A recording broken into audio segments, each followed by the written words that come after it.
February 1st, Monday. I can't lie to you. We're doing a little bit of a cheat right now.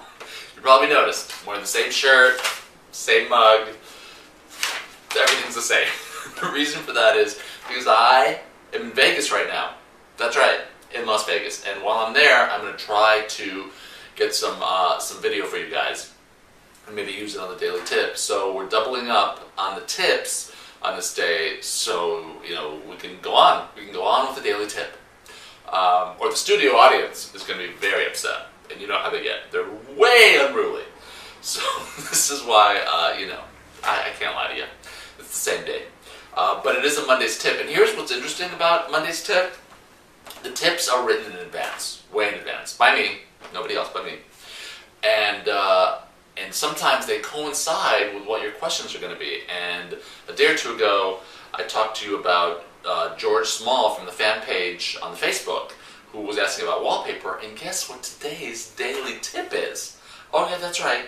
Think about using wallpaper on an accent wall. A textured wallpaper can really do the trick. George, it's like you read my mind. So I'm going to go one step further with the wallpaper.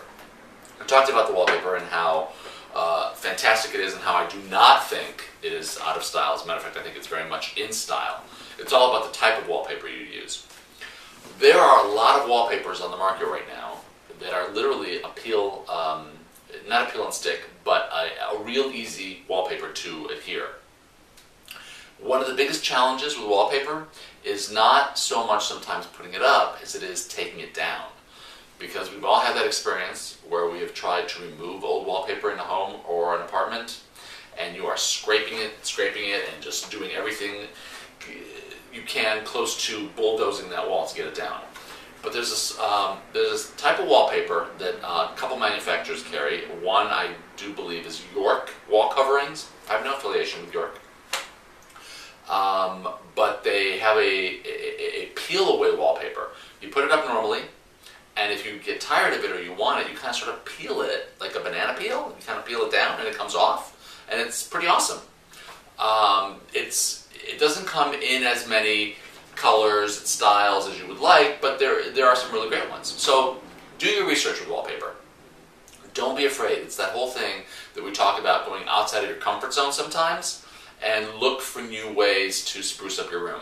And wallpaper is a great way to do it. And also, if you go to the paint or wallpaper store, you can get remnant wallpaper really inexpensively for a couple of rolls. And what you can do is kind of wallpaper the backing of a piece of cardboard or even a piece of wood and just frame it and use it as artwork on your wall, especially if you're trying to cover a big area.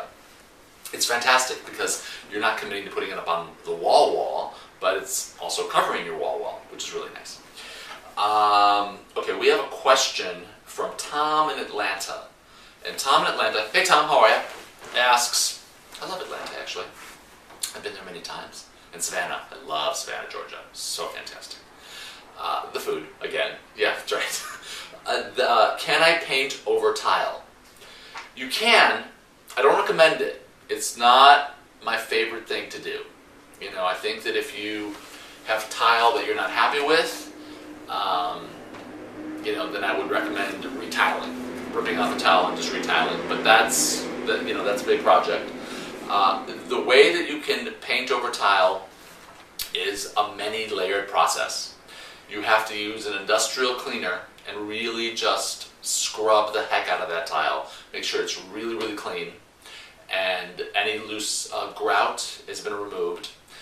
And there are more steps, I'm going to get into them. The reason for all this is that in order to paint on a tile, there needs to be a grip.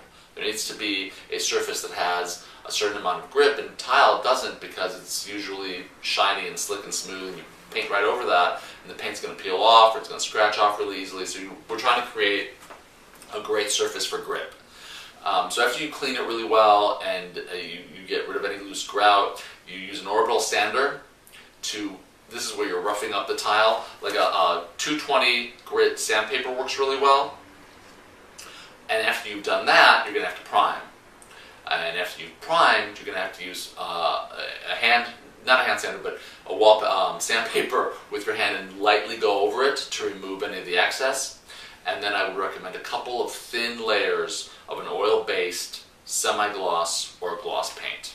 And instead of doing one thick layer, a couple of thin layers layered on there will adhere better, but also will create a great finish and look. So you can paint over tile.